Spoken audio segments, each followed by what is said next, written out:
Yes, alright. Oli ku Yugi Updates Civic Sinzo Bango otuwuliriza awo wennyini we tugenda okubeera nga tutandikira gwe mukwano gwange ali eyo ampuliriza. Kakati ebigenda mu maaso si birungi gwe mukwano gwange ali eyo. Ebigenda mu maaso si birungi wadde n'akamu n'akeddagala. Bumukeeredde ani gwe twogerako? Director wa Uganda Railway Corporation Bone Kajuna leero agudde ku kyokya era wenjogerera nga gambugumye gwe mukwano gwange mpuliriza oluvannyuma lwa Parliament okuvaayo kodalinga alikodinga CID statement ku bigaali ebya Railway biyise wagons ebigenda mu maaso n'okubanga bimiisinga. Wuliriza gwe mukwano gwange mpuliriza. Nagambye dda nti oli ku Yugi Updates Civic Osinziro Bango otuwuliriza gwenna eyakatwegattako nkutegeeza nti ekigambo subscribe wansi weekiri kikoneko obeere nga otwegattako. Gwe mulaba mu kifaananyi ye Director wa Uganda Railway Corporation Benon Kajuna. Era nga bwenjogerera Parliament emutadde ku nninga ng'emugamba akole CID record nga statement etulaga obeeraga bannayuganda presiding ya mu Parliament ebigaali oba biyiste Railway wagons ebimiisinga. Nkuyanja nno ngenda kubanga mbikuwa. Abali mu diaspora mbatumiddeko nnyo ntegeeza mu abali ekkata Oman, Dubai, Saudi Arabia mwebale kwekuumira ku mayengo gano aga Yugi Updates TV. Kakati nno ng'ebintu si birungi ng'ebintu musajja afoono bigenda mu maaso n'okubeera nga bimutabukako Benon Kajuna. Katulabe Parliament kikyegamba. Parliament yasazeewo ki? Ye lwaki ateereddwa ku nninga? Kivudde ku ky'okubeera nga waliwo okwemulugunya mu ofiisi ye. Wuliriza. Kati nno Parliament okuvaayo ku directinga Managing Director wa Uganda Railway Corporation URC Benon Kajuna okulikodinga statement mu Parliamentary Criminal Investigation Directorate CID ekiggwayo nti Criminal Investigation Directorate nga bagamba nti no akule statement ne Parliament nga Parliament yeekuusiza ku CID ku bigaali oba wagons eza Railway ezimiisinga eziwera mu 394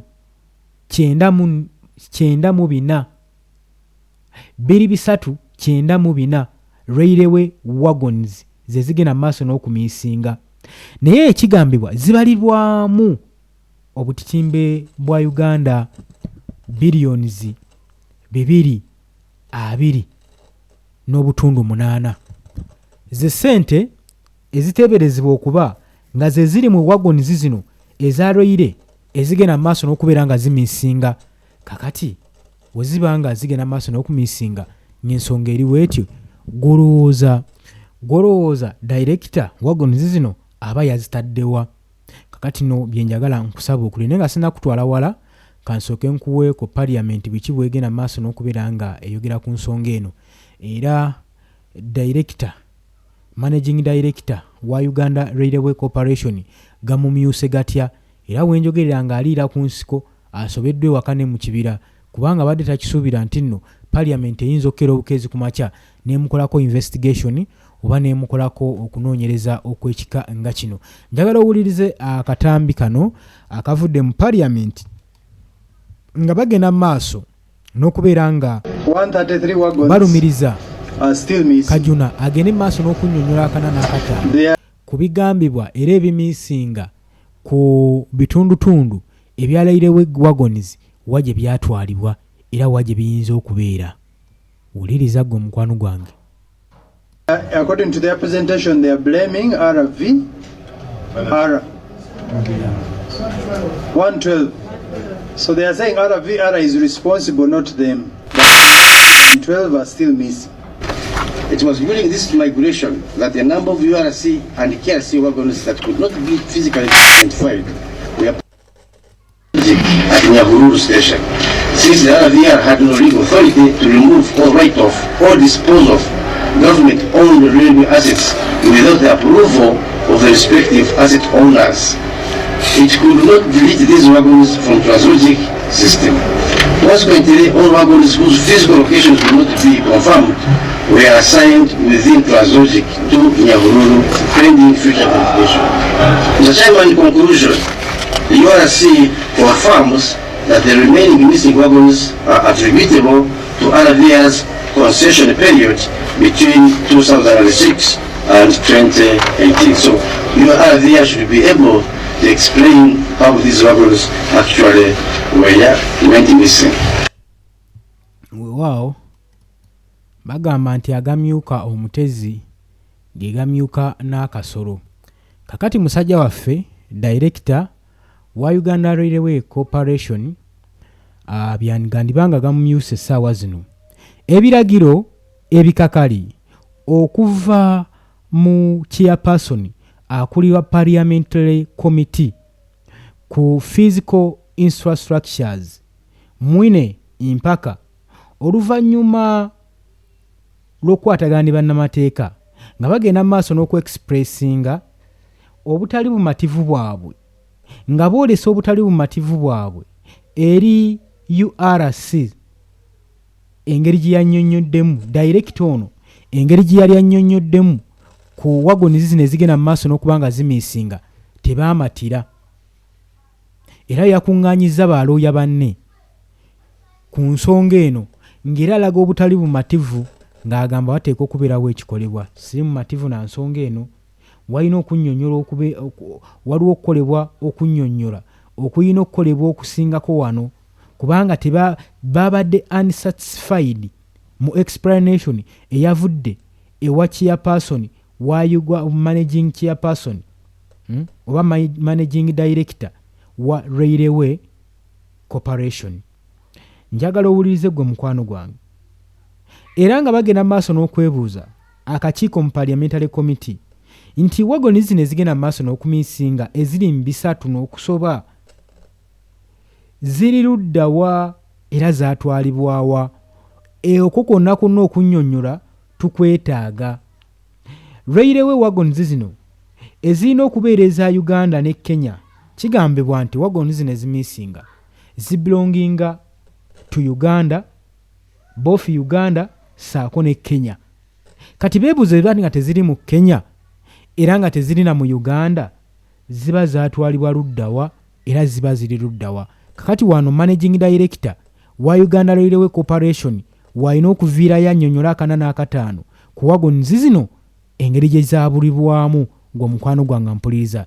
Jjukira ebbanga ddene bannayuganda okuva mu mulembe gwa Idi Amin Dada we baasemba okulabako Railway nga zoopaleetinga mu Uganda mu ngeri ennuŋŋamu ne ku mulembe guno emyaka ana ge tukulunguludde mu gavumenti eno Railway zibadde zikola we zaagala era kizibu nnyo okukumatiza nti nno wano Railway tugikonsidaringa nga means of transport wano mu ggwanga lyattu Uganda.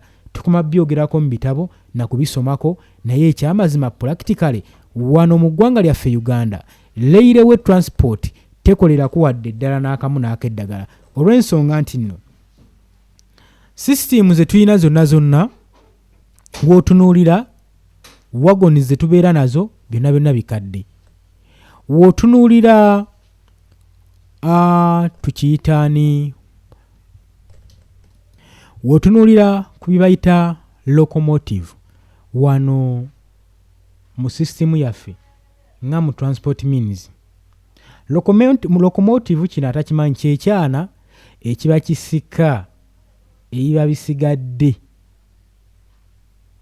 kyekyana ekiba kisika bino ebiba bisigadde ne tukyalina ziri locomotive enkola enkadde tezisobola zikozesa mu transport means era nga woolaba kino wekiri kankikuddizeeko osobola okukyetegereza olaba locomotive eyo kati kino ekyo kyekyana kituyita locomotive ekisika otunula locomotive yaffe tukyali mirembe gya 1970 oba otunuulire locomotive yaffe eyo eri mu myaka gya 1970 so si kyekintu kye tulina okwenyumirizaamu oba kye twandikozeseza mu transport means kitegeeza tekinologi waffe akyali mabega nnyo. Kabaka kulaga kabonero ki kiba kikulaga nti nno abakulembeze abaasookawo be balina enteekateeka ne pulaani singa baali bakyasigaddewo okubeera ng'eno Uganda bagibbulula okugiteeka ku mutindo ogusaanidde. Olaba mu myaka egyo twalina railway transportation, twalina trains ezifaanaganako weezityo.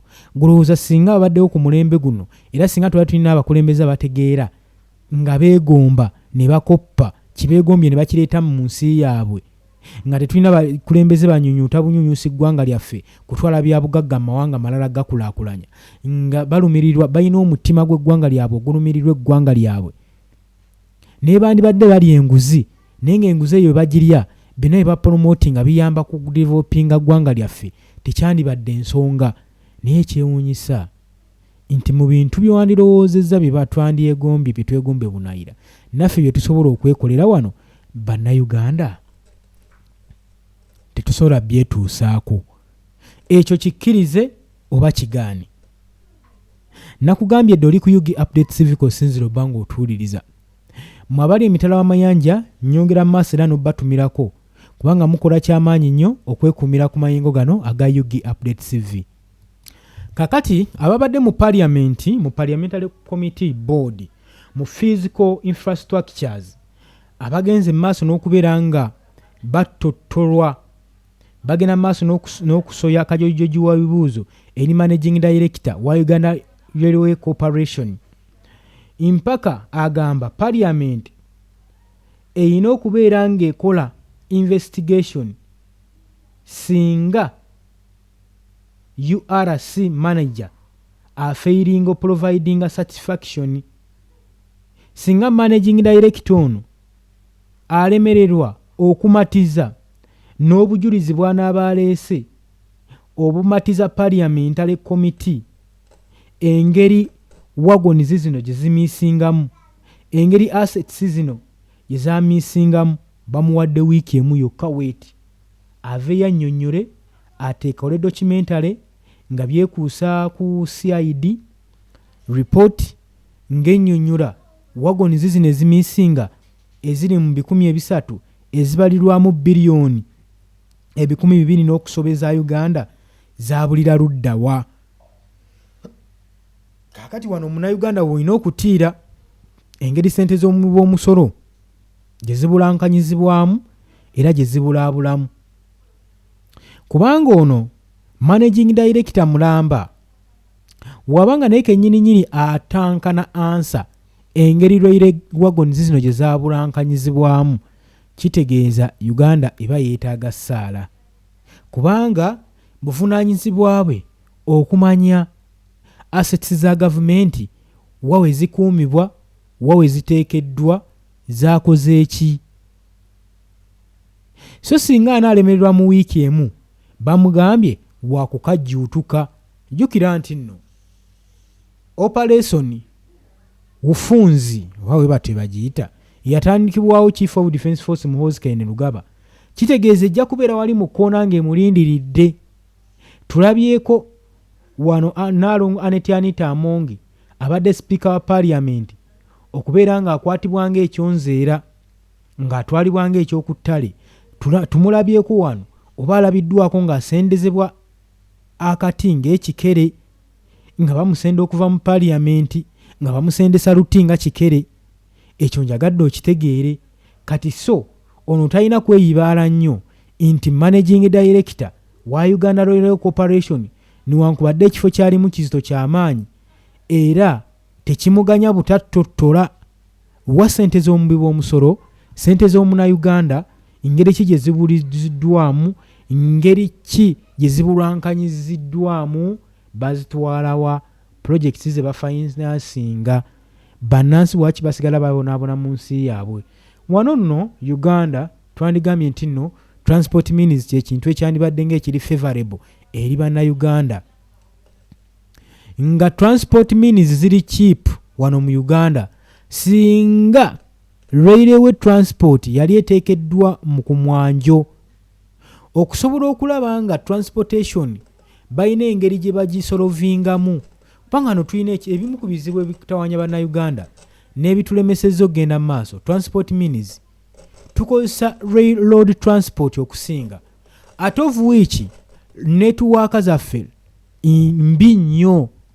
road networks zetulina wano ewaffe mu Kampala mu Uganda nga wenkugambye nti road networks zaffe wano nfu nnyo ate ng'olaba tugyesibyeko nnyo road transport. So singa twali twekwatako transportations endala okugeza nga Railway twandibadde tugisobola ddala mu butuufu olabira ddala transport means zetuyinza okusobola zetuyinza okwafoodinga nga ffe bannayuganda ng'ogyeko road transport tusobola n'okukwasaganya Railway transport singa gavumenti efaayo ekintu kino n'ekisoosowaza n'ekiteeka ku mutindo.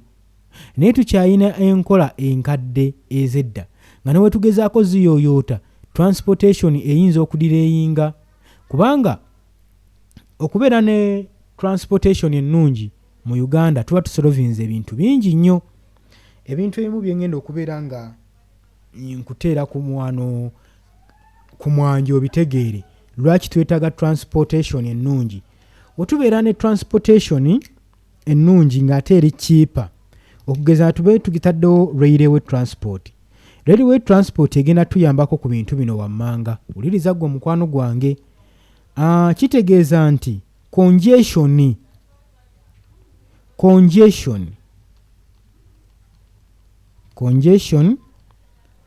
mu accommodation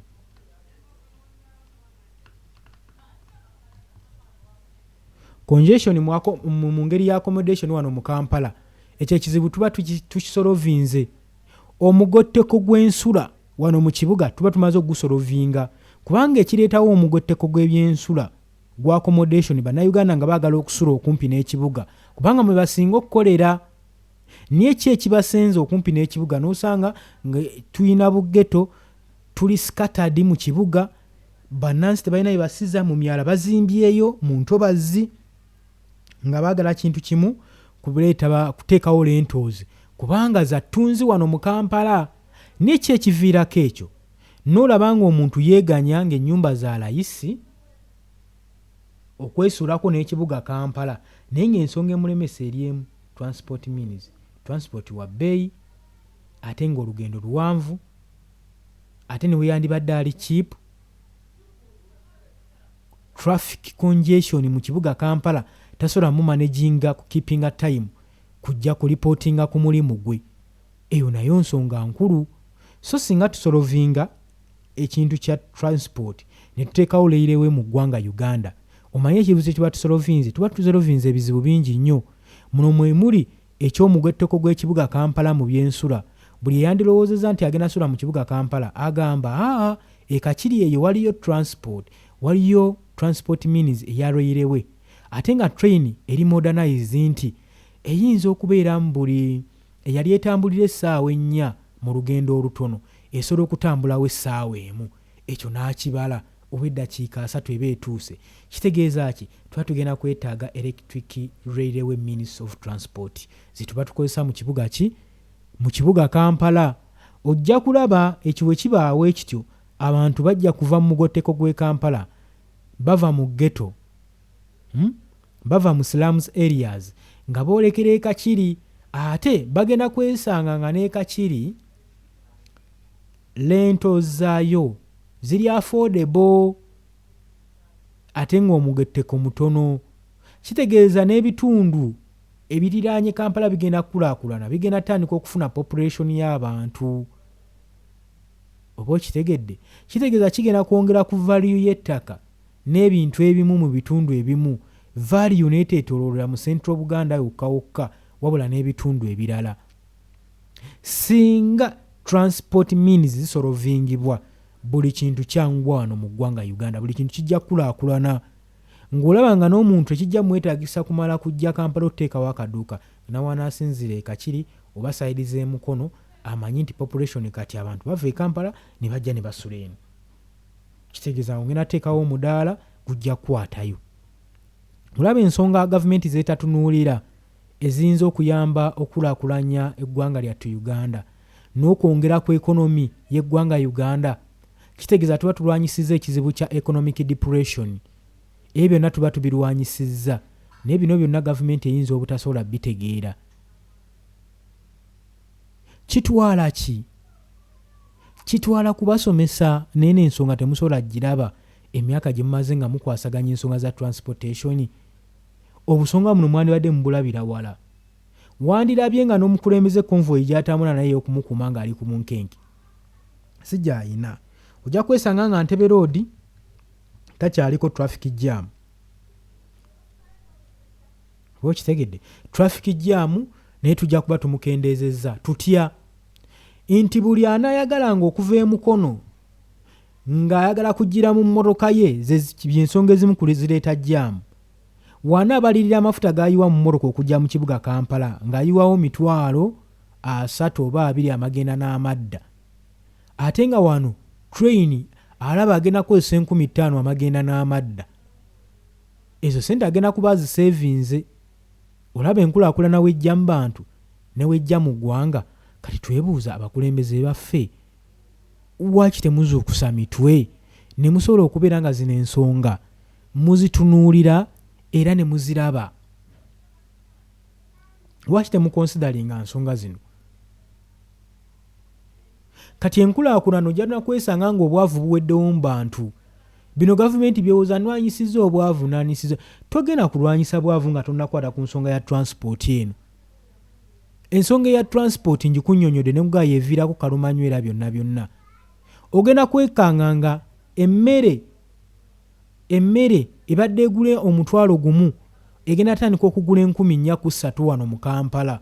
Lwaki? Transport yali easier. Nti abalimi n'abasuubuzi okusuubula emmere mu byalo tebakaluubiriza kutuusa wano mu Kampala. Naye weesanga ng'ekiseeza ebyokulya n'emmere wano mu Kampala oba mu ggwanga Uganda, entambula engeri gye batambuzaamu emmere eno ebazibuwalira. Ne weesanga nga buli kintu kya buseere olwa transport. Okitegeera? Weesanga nga buli kintu kya buseere mu transport. Railway means singa edevelopingibwa nefuulibwa modernize, n'ebbeeyi y'amafuta egenda kendeerako gye tubadde tulabanga eri waggulu ennyo, kubanga kati saa zino ekiseeza amafuta nti w'otunuulira enkola gavumenti zeyitamu okuleeta amafuta okuva ku booda paka ku booda ng'etransporting amafuta gano, oluusi neesanga congestion jaamu, twala tugende, ate nga baleeta bwendo amafuta tegabamala. Olw'okuba nti tegabamala kigaleetera okubeera nga gali ku dimandi ng'eri waggulu, ekivaamu gavumenti neeyongeza. Ekyo kiwulirize bulungi. So singa transport means zino zisolovingibwa, train zisobola okukozesebwa okukima amafuta, galanizi ne galanizi eziwerako, eggwanga ne libeera satisfied mu ngeri gye lifunamu amafuta ago. Kitegeeza nti amafuta gagenda kwesalako ku bbeeyi, kubanga transport ensonga ya transport eyali edireyingisa amafuta gano okuyingira eggwanga yasolovingibwa. Olaba omugaso gwa train? Simanyi oba nnyinnyonnyola abantu wano. Kati gwe oli waddembe obutalayikinga n'okusheyalinga, kubanga bino byenjogera golabira ddala nga tebikola makulu mu mitwe gyammwe, oba tetulina bakulembeze betu birina kuba nga tuyambako olw'entegera yaabwe ennafu, kubanga ensonga zino tebasobola kubanga baziraba. Newankubadde tulina ensonga nnyingi ez'okukwasaganya mu ggwanga Uganda, naye kyandisaanidde okubeera ng'ensonga ezimu twewaayo bwewi ne tugamba katufunvubire kino tukikoleko tukikwateko tukimale. We ziba nguudo leka tuzikole tuzimale. We gaba malwaliro leka ku luno tugambe nti mweno sizoni mweno budget baneka tukole ku kyamalwaliro, nti mweno budget banaye mukimanyi nti tukole ku byen transport means. Goyinza okuŋŋamba otya nti eggwanga weetasobola kusolovingibwa nga n'obeera ewaka weewuwo ng'olaba oli mwavu nga tolina byetaagisa waka, osobola okugamba niye omanyi guno omwaka kangula ekitanda, guli omwaka ngula omufaliso, wali guli omwaka njagulamu TV, oba guno omwezi njagulamu TV, nga buli kintu okiwa piriyodi yaakyo, ebintu bigguka kati mwe abasolooza omusolo omulamba mu ggwanga abalina kapasite esolooza obutime n'obutini bwa ssente muŋŋamba mutya nti nno ebintu bino bibalema okukola?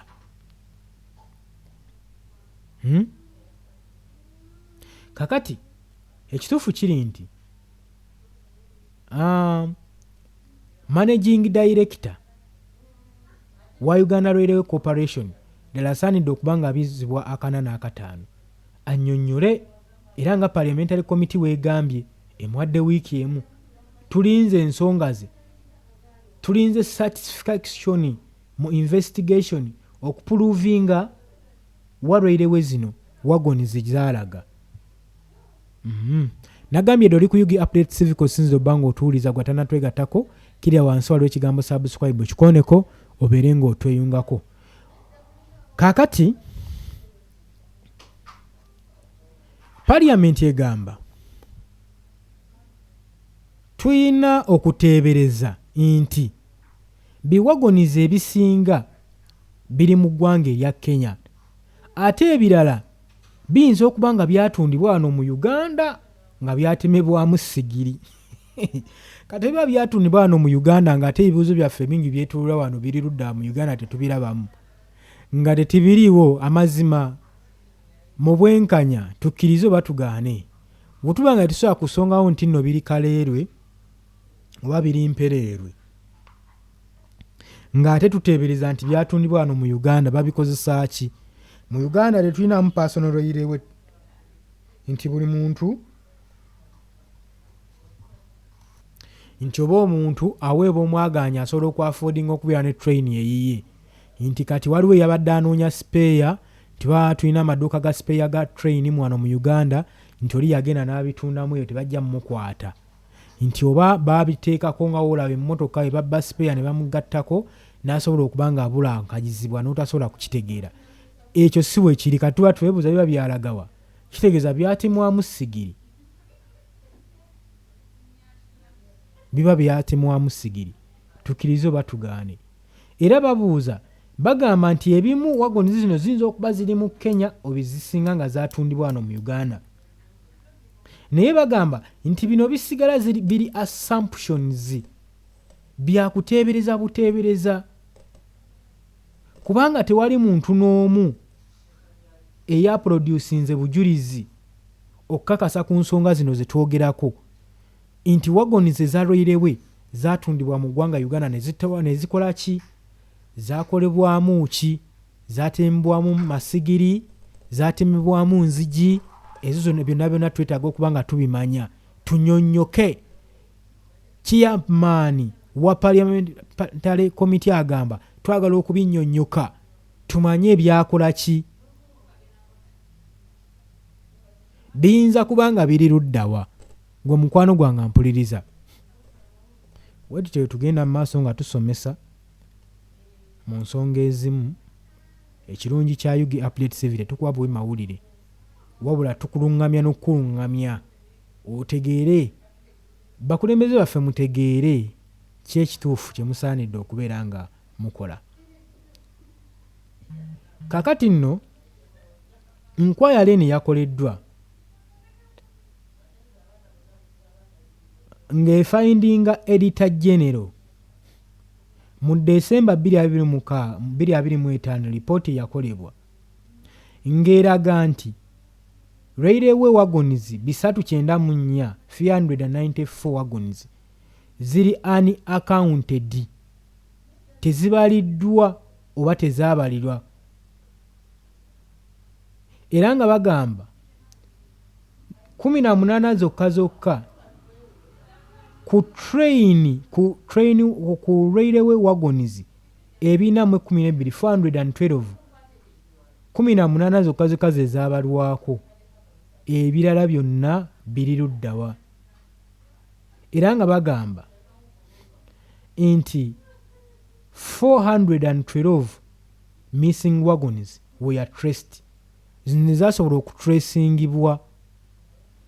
Okusinziira ku editor 113 Uganda Railway wagons saako ne 281 wagons zaali z'abana Kenya.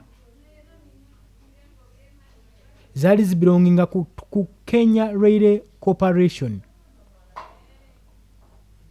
era nga bagamba ku zino zonna 281 tezaabalirwa, they were not accounted. We baali nga bakakasa nga bavalifayinga tewaliwo verification ya bino biwagonizi era nga beebuuza ziyinza kuba nga zaatwalibwawa era nga ziri luddawa. Kati bannamateeka bagenda maaso n'okulabula zino wagonizi zigenda maaso n'okudisappearinga eza Kenya Railway assets ziyinza okuttatana diplomatic relations n'okwandamininga regional cooperation wakati w'eggwanga erya Uganda n'erya Kenya era temulina kitwala for granted. Budyembo County MP Ingiriya Sebbunga Kimeze saako ne Uganda beebo bagamba nti Uganda eri ku kattu ku risiki mu katyabaga okudamejinga reputation yaayo okulemerera okubala assets ezibelonginga ku ggwanga linneyiba lyalyo erya Kenya. Ng'ebyo bitadde ku bbali, Kore North MP Samuel Opio yagenze maaso n'okubuuza nti eggwanga liyinza litya okutunda railway operator. Agamba how the country's sale railway operator could fail to trace assets worth billions of shillings. Nti operator ayinza atya okulemerera okutracinga assets ezibalirwamu obutime n'obutitimbe bw'ensimbi. Era n'agenda maaso ng'agamba weetaaga wabeerewo accountability. Era kwabo abali responsible abagenda maaso n'okukwasaganya ensonga zino babeere accounted for it, baleme kuttatana kitiibwa kya ggwanga Uganda. Kajuna adifendinga cooperation ng'agamba verification process egenda maaso ne Joint Uganda Kenyan Committee task nga batracinga wagonizi zino ludaaje zaabulira. Newankubadde MP yagamba documents ezapresentingiddwa zaalemereddwa providinga evidence ewali missing assets zino ludaaje ziri, era evidence teziraga nti nno oba assets zino zaali zikavalingiddwa oba waliwo location gye ziri zestablishingiddwa. Ebyo byonna tebiriimu. Kakati nno wagonizi ezimisinga ezimu ziri presentinga Uganda's biggest unresolved public assets. Kati eno accountability case eyinza okutriginga investigation ebeera under Public Finance Management Act saako ne Anti-Corruption Act.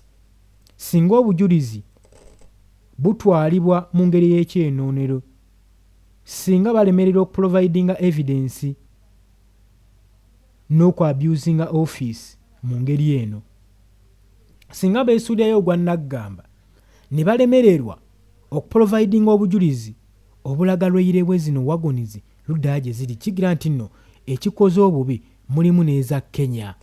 Kati eggwanga lyattu Uganda teriyinza kugenda maaso na kuswala mu nsonga zino olw'okuba abakulembeze baatwala be baateeka mu buvunaanyizibwa bw'ensonga eno balina their personal interest.